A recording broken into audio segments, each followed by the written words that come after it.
This video is sponsored by SBO Digital Marketing. சரி வாங்க வீடியோக்குள்ளே போகலாம். நீங்கள் பார்ட் டைமாக ஜாப் தேடுறீங்கன்னா இந்த வீடியோ உங்களுக்கு தான். ஸ்கிப் பண்ணாதீங்க. பெரிய தப்பு. தினம் 300 ரூபாய் சம்பாதிக்க அரிய வாய்ப்பு. இன்ஸ்டாகிராம், ஃபேஸ்புக் பயன்படுத்த தெரிந்தால் போதும் content post and content publishing மூலமா தினம் 300 ரூபாய் சம்பாதிக்கலாம். இந்த வேலை செய்ய 5 நிமிடம் போதும். Work training support, group communication support, all language customer live chat support, முக்கியமா சொந்தமா ஒரு பிசினஸ் ஸ்டார்ட் பண்ற அளவுக்கு உங்களால கற்றுக்கொள்ளவும் முடியும், சம்பாதிக்கவும் முடியும். இந்த வேலை வாய்ப்பு வழங்குவது 5 வருடத்திற்கு மேல ரன் ஆகிட்டு இருக்க நம்ம தமிழ்நாட்டு company school of business organization private limited. மேலும் விவரங்களுக்கு டிஸ்கிரிப்ஷன்ல கொடுத்திருக்க நம்பருக்கு வாட்ஸ்அப் பண்ணுங்க. நம் வாழ்க்கையில் மழை வெறும் நீர் அல்ல, அது உயிர். தமிழ்நாட்டுக்கு பெரும்பாலான மழை வடகிழக்கு பருவமழையிலிருந்துதான் வருகிறது.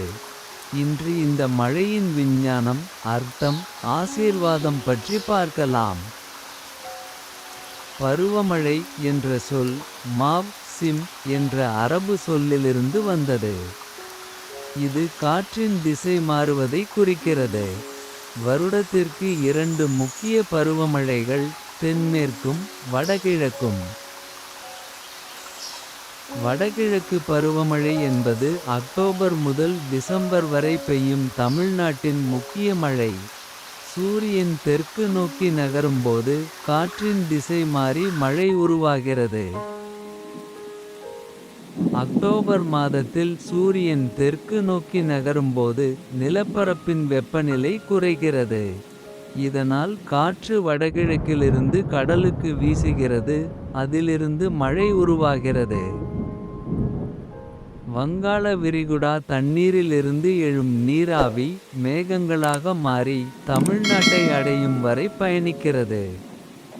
இதனால் கடலோர மாவட்டங்கள் முதலில் மழை பெறுகின்றன. இந்த மழை இல்லையெனில் நம் நெல், காய்கறி, தேங்காய் எல்லாமே வாடிவிடும். வடகிழக்கு பருவமழை நம் விவசாயத்தின் உயிர்நாடி. தமிழ்நாட்டின் 60 விழுக்காடு பயிர் இதன் மீது சார்ந்துள்ளது.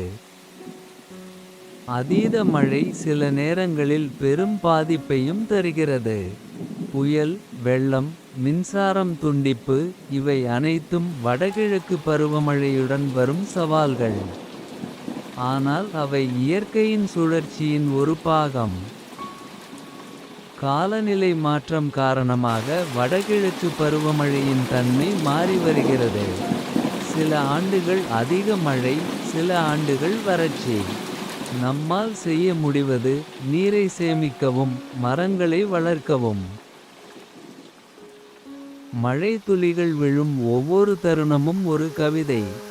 வானமும் நிலமும் இணையும் அந்த தருணம். வடகிழக்கு பருவமழை நம் இதயத்தில் நம்பிக்கையையும் மகிழ்ச்சியையும் விதைக்கிறது. வடகிழக்கு பருவமழை ஒரு வரம். அதை மதித்து பாதுகாப்போம். மழை பெய்யும் போது சிரிப்போம், நன்றி கூறுவோம். இது நம் தமிழ்நாட்டின் உயிர். மழை என்பது இயற்கையின் அருள். அதை மதித்து பாதுகாப்பதே நம் கடமை. வானமும் நிலமும் இணையும் தருணம். இதுவே வடகிழக்கு பருவமழையின் அழகு.